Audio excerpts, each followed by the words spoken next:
Shalom Bapak Ibu Saudara, bagaimana kabar Bapak Ibu Saudara semuanya? Saya selalu berdoa dan berharap kita tetap dalam perlindungan dan penyertaan Tuhan sampai kita berjumpa dengan Tuhan kita Yesus Kristus.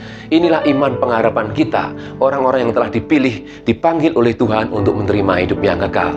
Amin. Minggu ini kita kembali diingatkan untuk memperingati Hari Paskah. Apa Paskah itu? Bagi orang-orang Kristen, orang-orang yang percaya kepada Yesus, Paskah penuh dengan lambang yang bersifat nubuat. Karena ini menunjuk kepada Yesus Kristus sebagai Sang Penebus. Dan Perjanjian Baru dengan tegas mengajarkan bahwa Hari Raya Yahudi itu merupakan bayangan dari apa yang harus datang. Bapak Saudaraku, kita akan melihat kebenarannya di dalam Ibrani pasal yang ke-10 ayat 1 sampai dengan yang ke-5. Di situ konteksnya berjudul persembahan yang sempurna. Di dalam hukum Taurat hanya terdapat bayangan saja dari keselamatan yang akan datang dan bukan hakikat dari keselamatan itu sendiri. Karena itu dengan korban yang sama yang setiap tahun terus-menerus dipersembahkan, hukum Taurat tidak mungkin menyempurnakan mereka yang datang mengambil bagian di dalamnya. Sebab jika hal itu mungkin, pasti orang tidak mempersembahkan korban lagi.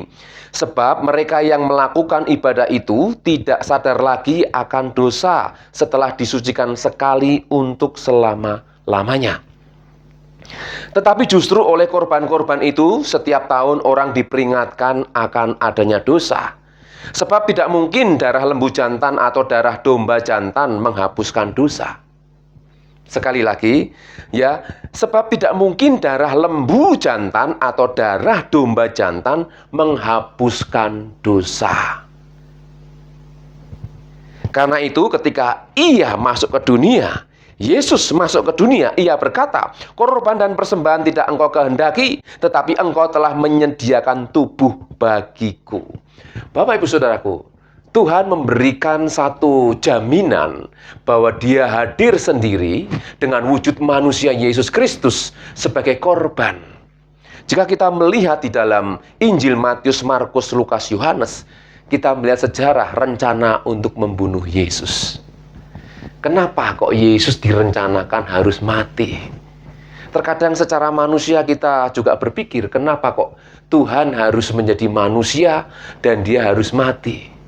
Dan matinya lagi harus di kayu salib, digantung di kayu salib. Yang seringkali ini juga menjadi pertanyaan bagi mereka yang belum percaya dan mengenal Tuhan. Kenapa Tuhannya orang Kristen harus mati dan harus disalib? Namun dalam sejarah berulang-ulang, ya, bapak-bapak gereja terus merenungkan, saya yakin mereka lebih mendalami. Kita sebagai orang-orang yang tinggal di zaman akhir, sebenarnya ibarat orang tinggal menerima mentahannya, ya, kalau orang bilang. Tetapi kita harus bersyukur kembali diingatkan. Melalui Paskah ini, sebenarnya Tuhan ingin menunjukkan, jika di dalam Yohanes 3:16, karena begitu besar kasih Allah akan dunia ini, sehingga Dia turun ke dunia menjadi manusia.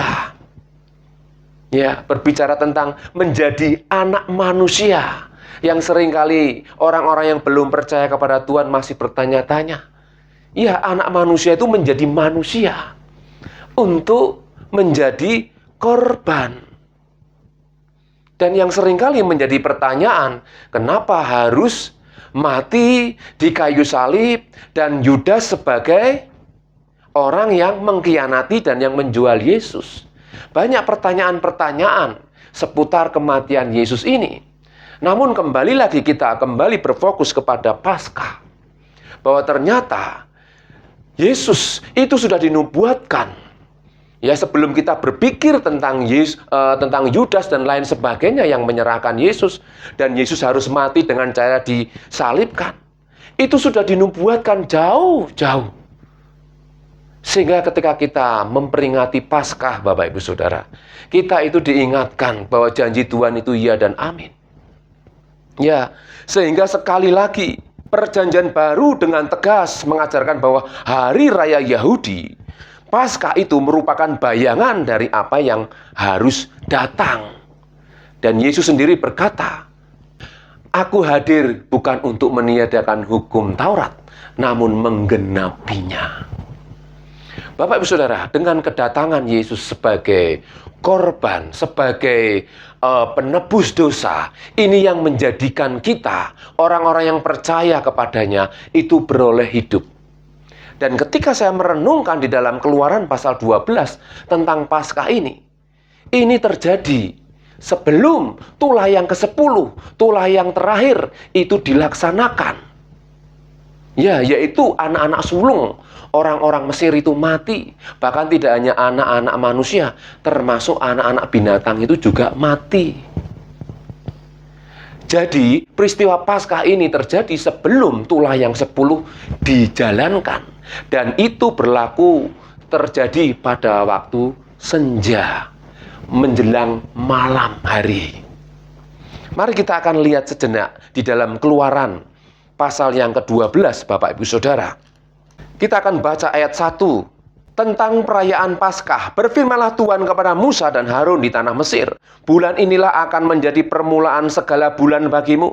Itu akan menjadi bulan pertama bagimu tiap-tiap tahun. Katakanlah kepada segenap jemaat Israel, pada tanggal 10 bulan ini diambillah oleh masing-masing seekor anak domba menurut kaum keluarga, seekor anak domba untuk tiap-tiap rumah tangga.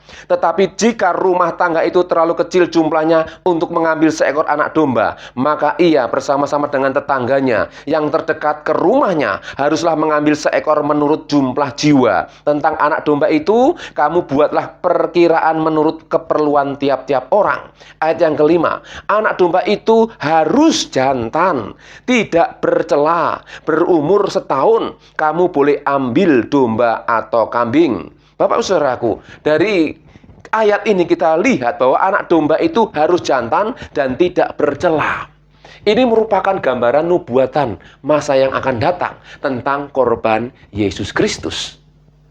Dan jika kita membaca pasal yang ke-12 dalam Keluaran ini, itu terjadi sebelum tulah yang ke-10 dilaksanakan. Ini yang menjadi dasar peringatan bagi orang-orang Israel pada waktu itu. Mereka bisa keluar dari tanah Mesir karena memang Tuhan sendiri, tangan Tuhan yang kuat sendiri yang membawa mereka keluar dari Mesir. Dan jika kita melihat kisahnya, bahwa korban anak domba yang tidak bercela itu harus dikorbankan.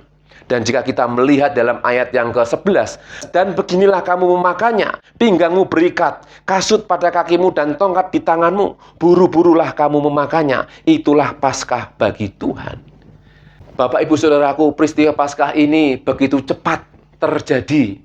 Ya, mereka dikatakan pinggangmu berikat, kasut pada kakimu dan tongkat di tanganmu, buru-burulah kamu memakannya. Kejadian ini, peristiwa ini cepat sekali Bapak Ibu Saudara. Sebelum tulah yang ke-10 itu dilaksanakan, mereka melakukan satu peristiwa yang disebut Paskah.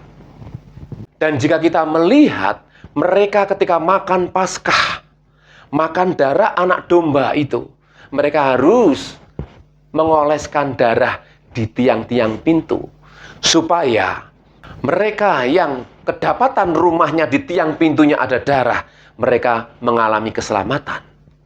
Sehingga malaikat maut melewatinya. Ini juga merupakan satu tanda bukti nubuatan bagi kita yang saat ini tinggal. Mereka yang percaya kepada Yesus, mengakui darah Kristus sebagai darah penebusan, darah yang memberikan keselamatan, yang menjamin untuk memperoleh hidup yang kekal. Ini yang menjadi bukti bahwa darah Yesus adalah darah yang kudus, yang sanggup menebus segala dosa manusia. Amin Bapak Saudaraku. Mari kita akan melihat di dalam Yohanes pasal yang ke-11 ayat 46. Tetapi ada yang pergi kepada orang-orang Farisi dan menceritakan kepada mereka apa yang telah dibuat Yesus itu.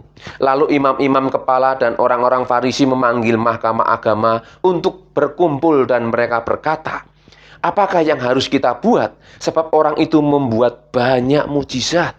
Ya, apabila kita biarkan dia, maka semua orang akan percaya kepadanya, dan orang-orang Roma akan datang dan akan merampas tempat suci kita serta bangsa kita. Tetapi seorang di antara mereka, yaitu Kayafas, perhatikan baik-baik ya, tetapi seorang di antara mereka, yaitu Kayafas, imam besar pada waktu itu, pada tahun itu, berkata kepada mereka, kamu tidak tahu apa-apa. Saya sangat tertarik dengan kalimat ini, Bapak Saudara. Kayafas sebagai imam besar pada waktu itu, ya, berkata kepada orang-orang Yahudi, "Kamu tidak tahu apa-apa."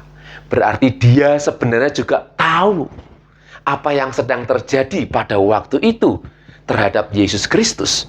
Ya, dan ayat 50 ini yang menjadi renungan kita hari ini. Dan kamu tidak insaf, bahwa lebih berguna bagimu jika satu orang mati untuk bangsa kita daripada seluruh bangsa kita ini binasa. Ungkapan ini, Bapak Saudaraku, yang di Paskah ini kita harus betul-betul renungkan. Kalimat "dan kamu tidak insaf", bahwa lebih berguna bagimu jika satu orang mati untuk bangsa kita daripada seluruh bangsa kita ini binasa.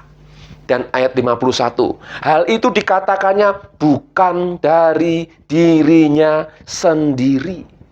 Berarti jika kita mau melihat peristiwa pada waktu itu, Kayafas dia menyampaikan apa yang sudah dinubuatkan itu akan terjadi dan akan digenapi. Yesus hadir ke dunia sebagai penyelamat, sebagai penebus dosa manusia. Jika kita tadi melihat, ya, anak domba, ya, darah domba atau darah binatang tidak bisa menebus dosa, tidak bisa menyucikan. Namun dengan nubuatan ini, melalui ungkapan kata-kata dari Kayafas, kita bisa diingatkan. Ya, hal itu dikatakannya bukan dari dirinya sendiri, tetapi sebagai imam besar. Pada tahun itu ia bernubuat. Kalimat ini jelas. Pada tahun itu ia bernubuat, ya, bahwa Yesus akan mati untuk bangsa itu. Ayat 52, dan bukan untuk bangsa itu saja, tetapi juga untuk mengumpulkan dan mempersatukan anak-anak Allah yang tercerai-berai. Ini berbicara tentang Israel yang tercerai-berai. Ini juga bernubuat, menggambarkan, ya, kita sebagai orang-orang Israel secara rohani. Kita secara daging bukan orang Israel, tetapi secara rohani kita sebagai orang-orang Israel, ya, sebagai hamba-hamba Tuhan. Kembali kalimat Israel, saya diingatkan, Isra itu hamba, El Elohim. Jadi kita ini adalah hamba-hamba Tuhan yang hidup. Amin, Bapak Ibu Saudara. Sehingga ayat 52 saya ulangi, dan bukan untuk bangsa itu saja, tetapi juga untuk mengumpulkan dan mempersatukan anak-anak Allah yang tercerai-berai. Ayat 53, mulai dari hari itu mereka sepakat untuk membunuh Yesus, membunuh dia. Ya, akhirnya ayat 54, karena itu Yesus tidak tampil lagi di muka umum di antara orang Yahudi. Ia berangkat dari situ ke daerah dekat Padang Gurun, ke sebuah kota yang bernama Efraim, dan di situ ia tinggal bersama-sama murid-muridnya. Bapak Saudaraku, dari kisah ini kita melihat bahwa apa yang terjadi, Kayafas sebagai imam besar pada waktu itu menyadari, ya, sehingga dia tadi berani berkata, kamu tidak tahu apa-apa, dan kamu tidak insaf. Bagi mereka, penyaliban, karya salib, bagi mereka yang tidak percaya, itu adalah hal yang bodoh. Tapi bagi kita yang percaya, firman Tuhan mengatakan, itu adalah kekuatan. Kekuatan untuk apa, Bapak Saudaraku? Untuk memperoleh apa yang Tuhan sendiri janjikan. Hidup yang kekal di dalam Yesus Kristus. Korban Yesus bukan sekedar korban biasa. Karena Yesus sendiri, dia adalah pribadi Allah yang menyatakan kepada seluruh umat manusia, siapapun, ya, tidak melihat agama, suku dan bangsa dan bahasa, tapi Yesus bagi semua. Walaupun hari ini, sampai hari ini masih banyak orang-orang yang belum percaya. Bahkan orang-orang Israel pun, orang Yahudi masih banyak yang belum percaya. Namun firman Tuhan pasti akan digenapi. Injil keselamatan di dalam Yesus Kristus harus diberitakan sampai seluruh makhluk mendengar. Sebab firman Tuhan juga berkata, sampai seluruh lutut bertelut, lidah mengaku Yesus adalah Tuhan. Dan ini akan digenapi. Bapak saudaraku, melalui renungan Paskah hari ini, tahun ini, minggu ini, kita kembali diingatkan untuk mengakui bahwa seperti yang dikatakan oleh Kayafas, karena kamu tidak tahu apa-apa dan kamu tidak insaf, kita harus diingatkan bahwa korban Yesus sekali untuk selama-lamanya. Amin. Sehingga di dalam Ibrani pasal yang ke-10, ayat yang ke-10, ini mudah diingat Bapak Saudara. Ibrani 10 ayat yang ke-10. Dan karena kehendaknya inilah kita telah dikuduskan satu kali untuk selama-lamanya oleh persembahan tubuh Yesus Kristus. Luar biasa. Jadi melalui Paskah kita diingatkan, kita diminta untuk senantiasa mengingat korban Yesus Kristus satu kali dan untuk selama-lamanya. Amin Bapak Ibu Saudara. Dan jika di dalam Keluaran kita diingatkan tentang Paskah, darah yang dipercikan pada tiang pintu dan ambang atasnya itu dimaksudkan untuk menyelamatkan anak sulung dalam setiap keluarga dari kematian. Sedangkan darah Yesus, darah yang ditumpahkan oleh Yesus itu menunjuk kepada penumpahan darah salib supaya menyelamatkan kita dari kematian dan dari murka Allah terhadap dosa. Amin Bapak Ibu Saudara. Ya, anak domba Paskah itu adalah sebuah korban yang berfungsi sebagai pengganti anak sulung. Korban ini menunjuk kepada kematian Yesus Kristus sebagai ganti kematian orang-orang yang percaya kepadanya. Roma 3 ayat 25. Kristus Yesus telah ditentukan Allah menjadi jalan pendamaian karena iman dalam darahnya. Hal ini dibuatnya untuk menunjukkan keadilannya karena ia telah membiarkan dosa-dosa yang telah terjadi dahulu pada masa kesabarannya. Jelas. Maksudnya ialah untuk menunjukkan keadilannya pada masa ini. Ayat 26. Supaya nyata bahwa ia benar dan juga membenarkan orang yang percaya kepada Yesus. Dengan demikian Paulus secara tegas menyebut Kristus anak domba Paskah yang dikorbankan demi kita. 1 Korintus 5 ayat yang ke-7. Buanglah ragi yang lama itu supaya kamu menjadi adonan yang baru, sebab kamu memang tidak beragi, sebab anak domba Paskah kita juga telah disembelih, yaitu Kristus. Bapak Ibu Saudaraku, melalui Paskah ini, kita sebagai pengikut Kristus, hidupnya juga dipisahkan dari segala dosa. Itu harapan daripada Tuhan, supaya kita ini hidup di dalam kebenaran. Sebab jika kita melihat ketika orang-orang Israel, mereka melakukan perjamuan Paskah, di sana tidak boleh ada ragi sedikit pun. Ragi ini berbicara tentang dosa. Ragi ini berbicara tentang hal-hal yang tidak layak. Anak domba Paskah harus dimakan bersama dengan roti yang tidak beragi. Keluaran 12 ayat yang ke-8. Karena ragi dalam Alkitab biasanya melambangkan dosa dan pencemaran. Jadi kita sebagai pengikut Kristus, kita memang hidup dipisahkan dari ragi yang lama. Ragi yang lama itu berbicara tentang dosa dan pencemaran. Kemudian ayat yang ke-8, 1 Korintus 5. Karena itu marilah kita berpesta bukan dengan ragi yang lama, bukan pula dengan ragi keburukan dan kejahatan, tetapi dengan roti yang tidak beragi, yaitu kemurnian dan kebenaran. Ini yang Tuhan ajarkan melalui Paskah minggu ini. Kita diinsafkan, kita diingatkan untuk hidup di dalam kebenaran. Karena Yesus Kristus adalah kebenaran. Dan Tuhan ingin supaya hidup kita di dalam kemurnian dan kebenaran. Itu yang Tuhan harapkan kepada kita semuanya. Kemudian bagian terakhir Bapak Saudaraku, ketika orang-orang Israel, mereka harus makan. Ya, kalau kita lihat tadi, mereka harus berikat pinggang dan mengenakan kasut dan tongkat di tangannya, di tangan mereka harus dengan buru-buru, ya, mereka makan Paskah bagi Tuhan. Di situ mengingatkan kepada kita. Ketika kita makan, ya kita diingatkan perjamuan kudus. Ya roti yang kita makan sebagai tubuh Kristus. Supaya kita manunggal itu menjadi satu dengan Kristus.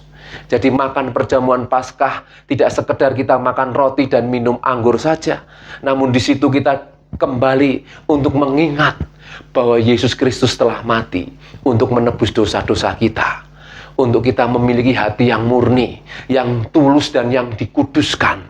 Ini yang menjadi harapan, ya, harapan Tuhan bagi seluruh umat Tuhan yang dikasihinya, supaya mereka tetap terpelihara dengan firman Tuhan, firman yang menguduskan, yang menyucikan dan yang memurnikan. Darah Kristus yang telah menebus, dan hidup kita yang kita hidupi bukan juga menjadi milik kita sendiri, tapi menjadi milik Tuhan. Amin, Bapak Ibu Saudara. Biarlah Paskah minggu ini kita kembali diinsafkan, seperti Kayafas tadi ingatkan kepada orang-orang Yahudi, bahwa Dia, Yesus, datang. Memang harus terjadi dan sudah dinubuatkan. Dia hadir ke dunia untuk menebus dosa-dosa manusia. Dan hal itu harus memang terjadi, karena itu adalah karya Tuhan, karya penyelamatan. Dan bagaimana dengan pertanyaan, kenapa Yesus harus disalib? Kenapa harus Yudas yang menjadi murid yang menyerahkan Yesus? Kita akan bahas di lain waktu. Dan kita percaya, biarlah melalui Paskah ini kita kembali diingatkan untuk betul-betul menghidupi korban Yesus sebagai juru selamat kita yang menebus segala dosa-dosa kita. Amin, Bapak Saudaraku. Mari kita akan berdoa. Bapa di surga, terima kasih hari ini kami bersyukur kami boleh kembali diingatkan tentang makna Paskah, di mana Engkau menyatakan diri sebagai manusia menjadi korban yang memang harus digenapi seperti yang Engkau janjikan. Dan kami tahu, untuk menunjukkan keadilan-Mu Tuhan, Engkau harus hadir ke muka bumi ini, untuk menunjukkan belas kasih-Mu atas manusia yang berdosa. Dengan korban-Mu Tuhan, kami mengakui bahwa Engkau adalah pribadi Allah sendiri. Terima kasih Bapa, terima kasih. Biarlah hari ini kami semakin dalam mengenal pribadi-Mu, semakin memahami bahwa di dalam Yesus ada keselamatan.